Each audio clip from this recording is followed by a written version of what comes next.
हाँ dear students, next question जो है सेवेंथ है। सेवेंथ क्वेश्चन में क्या दिया हुआ है कि जो फलन है, फलन की वैल्यू दी है x की पावर m cos 1/x जब x की वैल्यू 0 नहीं है, और जब x की वैल्यू 0 है तब 0 है। तो पहला कह रहा है कि यदि x बराबर 0 पर फलन सतत है तो m 0 से बड़ा होगा, और यदि x बराबर 0 पर अवकलनीय है तो m की वैल्यू 1 से ज्यादा होगी। तो फर्स्ट पार्ट देखें सबसे पहले। चूंकि फलन x बराबर 0 पर सतत दिया गया है, x बराबर 0 पर जो फलन जो है आपका सतत है, तो सतत होने के लिए क्या चीज जरूरी है? उसके लिए जरूरी है limit h tends to 0 f 0 minus h, इसी तरीके से f0 और limit h tends to 0 f0 plus h, तीनों चीजों का इक्वल होना जरूरी है।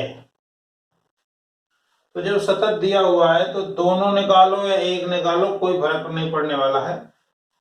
तो मान लीजिए f0 की बात करें तो हमें f0 तो ऑलरेडी 0 दिया हुआ है, ये दिया हुआ है, ये x की वैल्यू 0 रख दो यहाँ, f0 हो गया। तो f0 आपको 0 दिया हुआ है। यदि हम RHL की बात करें, RHL right hand limit, right hand limit, तो क्या आएगा? Limit h tends to 0 f0 plus h, अर्थात limit h tends to 0 fh।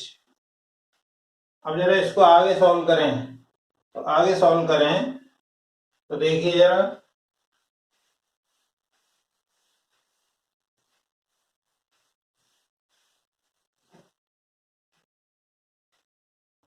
Limit h tends to 0 fh। देखिए ये वैल्यू तो कब है? जब x की वैल्यू 0 है, और 0 नहीं है मतलब 0 से ज्यादा हो या कम हो, दोनों स्थितियों के लिए यही फलन यूज करना है, यही फलन का उपयोग करना है। तो क्या आएगा? h की पावर m cos 1/h। तो limit h tends to 0 h की पावर m, तो ये मान तो हमें पता है -1 व +1 के मध्य एक निश्चित संख्या, क्योंकि जब इसमें लिमिट रखोगे तो क्या आएगा? cos इनफाइनाइट आएगा, h की जगह 0 रखोगे तो इनफाइनाइट आएगा। तो cos इनफाइनाइट हमने बताया था -1 व +1 के मध्य दोलन करता है, ठीक है। यानी कहने का मतलब ये हुआ, ये तो -1 और 1 के बीच में वैल्यू देगा। अब असली बात यह है कि इसमें यदि आपने लिमिट रखी, लिमिट रखते ही क्या आएगा? 0 की पावर m, और ये तो -1 व 1 के मध्य एक निश्चित संख्या। अब यदि m की वैल्यू धनात्मक हो तभी ये मान 0 आएगा। क्यों? क्योंकि हमारा F0 ऑलरेडी 0 है, तो ये मान m यदि धनात्मक होगा, m इज पॉजिटिव, तभी ये वैल्यू 0 आएगी। तो 0 इंटू -1 व +1 के मध्य एक निश्चित संख्या, तो ये फाइनली आपका 0 आ गया। यानी कहने का मतलब है m को पॉजिटिव होना ही पड़ेगा। कुछ लोगों के दिमाग में आ रहा होगा कि m की वैल्यू 0 ले लें, तो 0 लेंगे तो 0 की पावर 0 परिभाषित नहीं।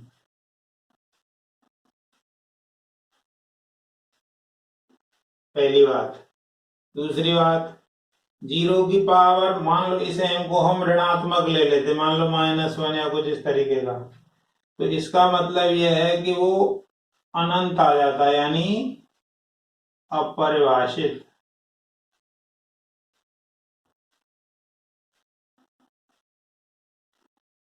इसलिए हमारी मजबूरी है कि हमें m का मान धनात्मक लेना ही पड़ेगा। इसी प्रकार से आप जैसे RHL लिया है, LHL भी ले सकते हैं, लेकिन उसकी जरूरत नहीं है, केवल इसी से m का मान पता चल रहा है, तो वो वैल्यू लेने की कोई जरूरत नहीं है। अब जरा इसका सेकंड पार्ट देखें। सेकंड पार्ट की यदि हम बात करें,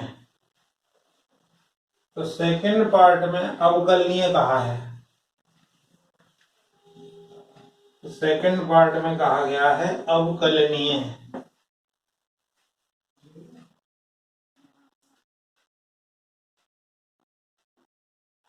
x बराबर 0 पर अवकलनीय है, यानी differentiable at x equal to 0। तो क्या होगा, LHD equal to RHD। LHD क्या आएगा, limit h tends to 0 f 0 minus h minus f0 upon minus h equal to limit h tends to 0 f 0 plus h minus f0 upon h। तो value रख दें जरा, limit h tends to 0, ये आ गया f minus h minus f0 upon minus h। ऐसे right hand side की देखें वैल्यू, तो limit h tends to 0 fh minus f0 upon h। अब जरा वैल्यू रखें, तो वैल्यू रखेंगे तो क्या आएगा, तो limit h tends to 0 minus h रखो तो हम माइनस h की power m cos minus 1/h minus f0 0 दिया हुआ है अपॉन माइनस h। तो cos पर तो कोई फर्क पड़ता नहीं है नेगेटिव साइन का, तो क्या आ जाएगा, limit h tends to 0 minus h की power m minus 1 cos 1/h। अब यदि हम इसकी बात करें, तो देखिए यदि m की वैल्यू 1 से ज्यादा हो, यदि m की वैल्यू 1 से ज्यादा हो, क्योंकि ये तो आपका -1 से 1 के बीच में दे देगा, limit h tends to 0 minus h की पावर m माइनस 1, और ये वैल्यू हो गई बिटवीन -1 एंड +1। अब यदि आपने h की जगह 0 रखा, तो 0 की पावर 0 यानी m की वैल्यू 1 तो ले नहीं सकते हैं, तो ये वैल्यू ऊपर वाली धनात्मक हो तो ये पूरा का पूरा मान 0 आ जाएगा बशर्ते m-1 धनात्मक हो, यानी ये 0 आएगा। इस एक को उधर भेज दें तो m 1 से बड़ा हो। ये हमने LHD को दिखाया। इसी तरह RHD को भी यदि हम देखें, RHD देखें जरा, RHD में केवल चिन्ह का अंतर आएगा। चिन्ह की बात करें तो limit h tends to 0 f 0 plus h minus f0 upon h, तो limit h tends to 0 fh हुआ h की power m cos 1/h minus 0 upon h, तो क्या है ये limit h tends to 0 h की power m minus 1 cos 1/h। फिर से यदि हम इसकी बात करें तो ये तो -1 व +1 के मध्य एक निश्चित संख्या होगी। अच्छा, अब ये इस मान को यदि इस मान को यदि हम h की जगह 0 रखें तो 0 की पावर धनात्मक आना ही 0 हो सकता है, तो ये मान 0 हो जाएगा बशर्ते m-1 0 हो, यानी वैल्यू 0 आ जाएगी यदि m बड़ा हो 1 से। यही हमें सिद्ध भी करना है। ठीक है, बिल्कुल आसान है, कोई दिक्कत नहीं है, धीरे धीरे करते रहें, एक एक दो दो क्वेश्चन भी करेंगे तो हो जाएगा। अब जरा आगे चलते हैं।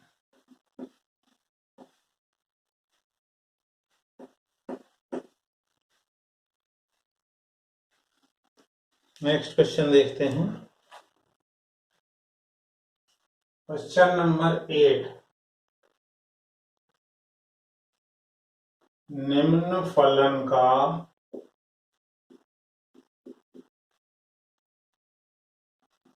x बराबर 0 पर अवकलनीयता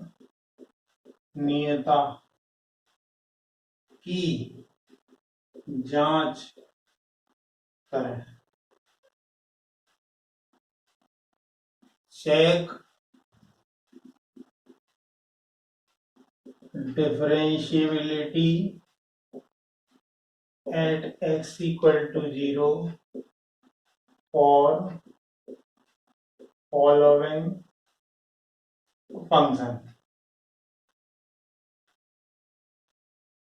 फंक्शन अपना दिया हुआ है f(x) equal to 1/1 plus e की पावर 1/x²। ये तो जब x की वैल्यू 0 नहीं है तब है ये, और 0 है तो x की वैल्यू 0 है। अब इसको जरा हम देखें, x की वैल्यू 0 नहीं है, मतलब 0 के अलावा कुछ भी है x की वैल्यू तो ये फलन यूज करना है, और 0 है तो ये है, चूंकि f0 आपका 0 होगा यहां से। तो यदि हम LHD की बात करें तो क्या आएगा, limit h tends to 0 f 0 minus h minus f0 upon minus h, तो क्या आ गया ये लिमिट h टेंड्स टू 0, ये तो 0 दिया हुआ ही है, f minus h upon minus h। इस वैल्यू को यदि हम रखें तो क्या आएगा, limit h tends to 0 f minus h रख दो जरा इसमें, तो क्या आएगा 1/1 प्लस e की पावर, ये -1/h है, उसका स्क्वायर करोगे तो 1/h² ही आएगा। अपॉन में माइनस h भी है,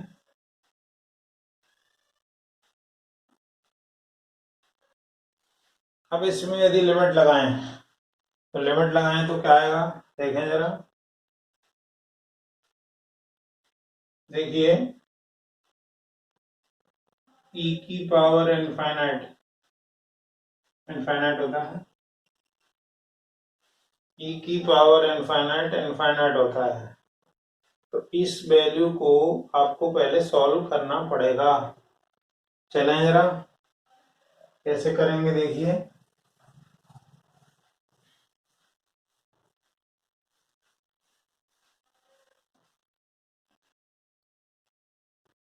limit h tends to 0 minus 1 upon h तो आ गया 1 अपॉन 1 प्लस e की पावर x का विस्तार क्या होता है 1 plus x upon factorial 1 x square upon factorial 2। इस प्रकार से चलेगा, वैल्यू रख दीजिए। तो 1 प्लस एक्स की जगह क्या आएगा 1 upon H square plus 1 upon 2h की पावर 4, इसी प्रकार से जाएगा ये। तो क्या आ जाएगा limit h tends to 0 minus आगे इस दो में इसका मल्टीप्लाई कर दें तो 1 अपॉन 2h प्लस इसका इसमें करें तो 1/h plus 1 upon 2h cube, इस प्रकार से जाएगा। अब जरा इसमें लिमिट रख दें, लिमिट रखें तो क्या आएगा, देखिए लिमिट रखोगे तो ये 0 जाएगा 1 अपॉन ये 0, ये इन्फिनिटी, ये भी इन्फिनिटी, इस तरीके से चलेगा। तो क्या आएगा 1 अपॉन इन्फिनिटी को ऐड करते हैं तो इन्फिनिटी आता है और 1 अपॉन इन्फिनिटी होता है 0। तो ये आया 0 आपका आ गया। अब जरा हम RHD की बात करें तो RHD में यदि आप देखोगे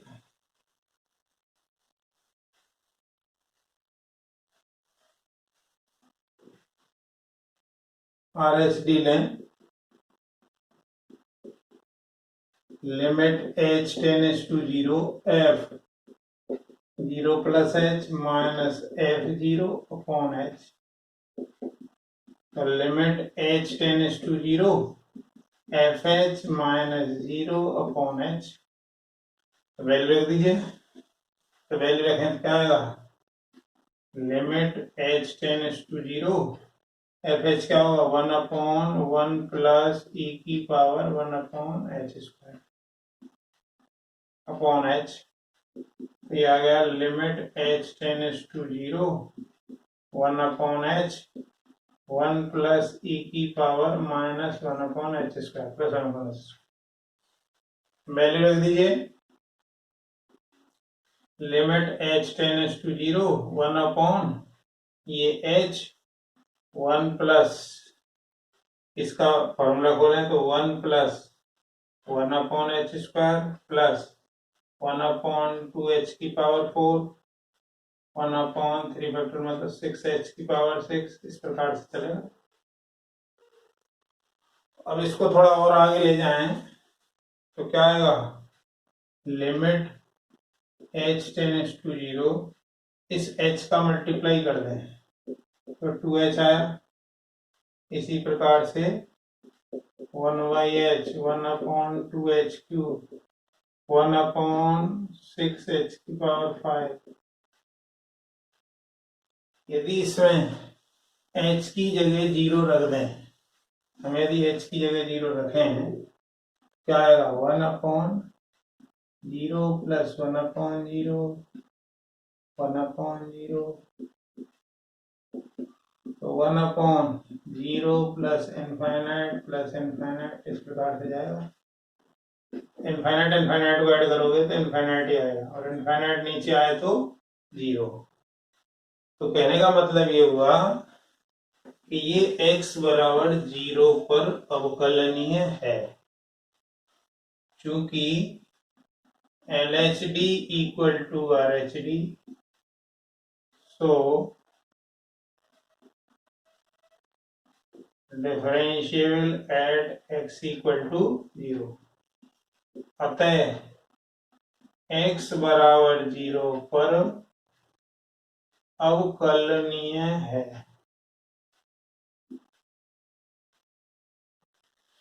नेक्स्ट क्वेश्चन देखें। क्वेश्चन नंबर 9 देखते हैं। क्वेश्चन नंबर 9 में आपका फंक्शन दिया हुआ है। क्वेश्चन नंबर 9, फलन फंक्शन f(x) दिया हुआ है। mod x अपॉन x जब x 0 नहीं है और 1 जब x 0 है कि बिंदु x बराबर 0 पर अवकलनीयता की जांच करें।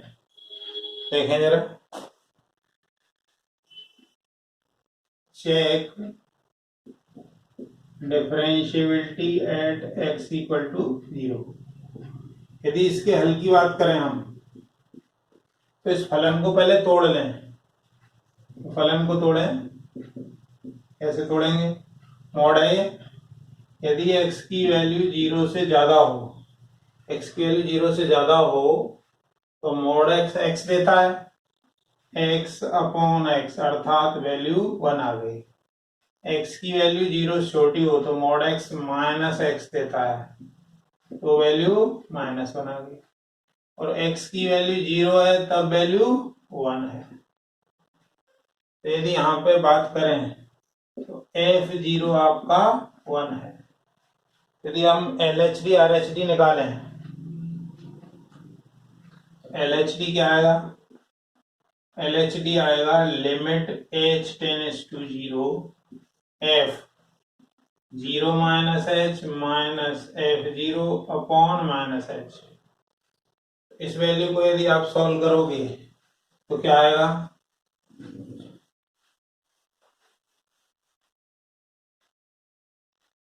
Limit h tends to 0 f 0 minus h, 0 से कम वाला वैल्यू ये है -1 वाला, और -1 अपॉन माइनस h। तो क्या है? Limit h tends to 0 2 upon h। इसमें लिमिट रखोगे तो इनफाइनाइट आएगी, अपरिभाषित वैल्यू आएगी, नॉट डिफाइंड।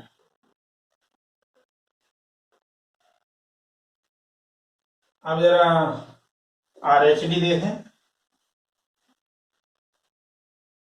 RHD की यदि हम बात करें तो आएगा limit h tends to 0 f 0 plus h minus f0 upon h। Limit h tends to 0 fh minus f0 upon h। यदि यहाँ की बात करें तो ये वैल्यू है आपकी 1 माइनस 1 अपॉन h। ये तो पहले ही 0 हो गया तो मतलब 0 आ गया, क्योंकि LHD is not equal to RHD और LHD तो नॉट डिफाइंड भी है। मान लो इक्वल आए और दोनों ही इनफाइनाइट इनफाइनाइट वैल्यू हो तो भी वो डिफाइन नहीं माना जाएगा। अतः x बराबर 0 पर अवकलनीय नहीं है, not differentiable at x equal to 0। ये है आपका क्वेश्चन नंबर 9। क्वेश्चन नंबर 10 देखें।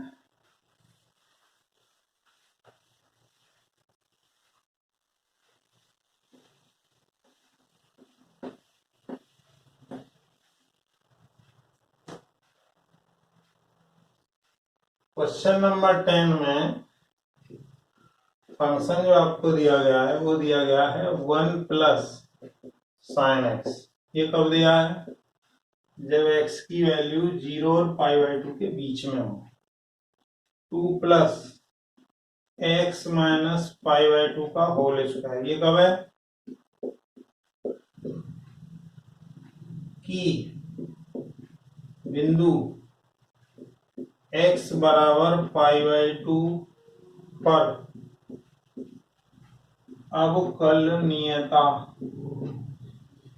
की जांच करें।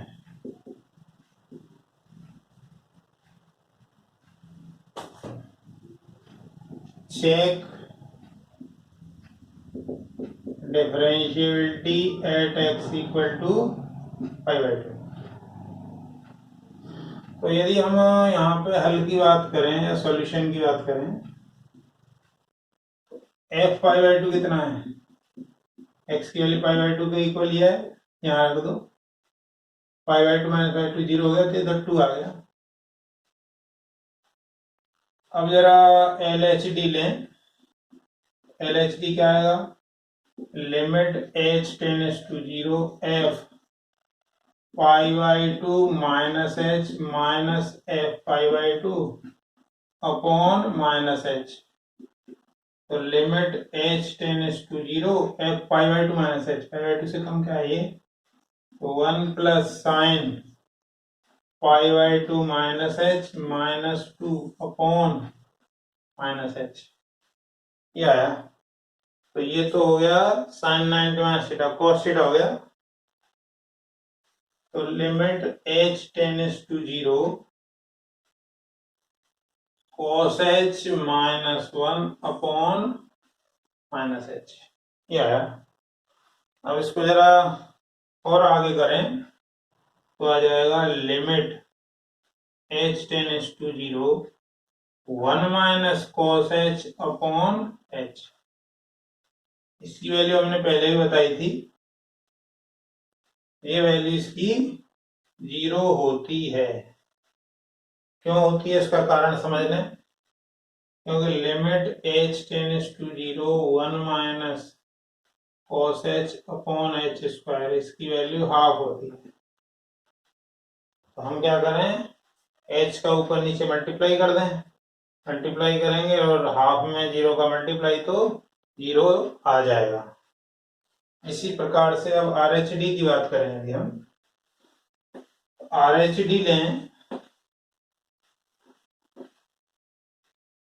RHD यदि हम लेंगे तो आएगा limit h tends to 0 f π/2 plus h minus f π/2 upon h।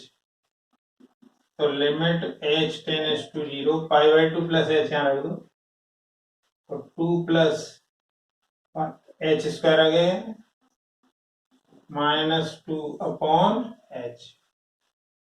इससे ये कट गया तो क्या बचा? लिमिट h टेंड्स टू 0, ये h बचा, एक h कट जाएगा। अब यदि इसमें लिमिट रख दें तो वैल्यू आ गई 0। अर्थात x बराबर π/2 पर अवकलनीय है। अतः x बराबर π/2 पर अवकलनीय है। क्या अपन कहें? डिफरेंशिएबल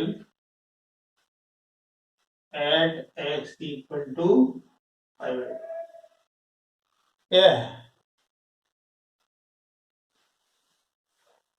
तो इसी में एक क्वेश्चन का आप होमवर्क लिख लें।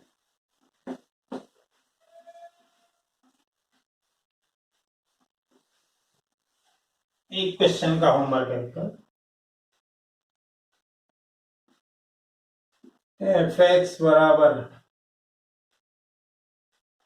x स्क्वायर की x बराबर 1 पर अवकलनीयता की जांच करें। ये आप लोगों को घर से करना है, एक ही क्वेश्चन है बस। कोई फंक्शन है एक्स स्क्वायर, उसकी x बराबर 1 पर अवकलनीयता की जांच करें। वीडियो देखने के लिए बहुत बहुत धन्यवाद। थैंक्स।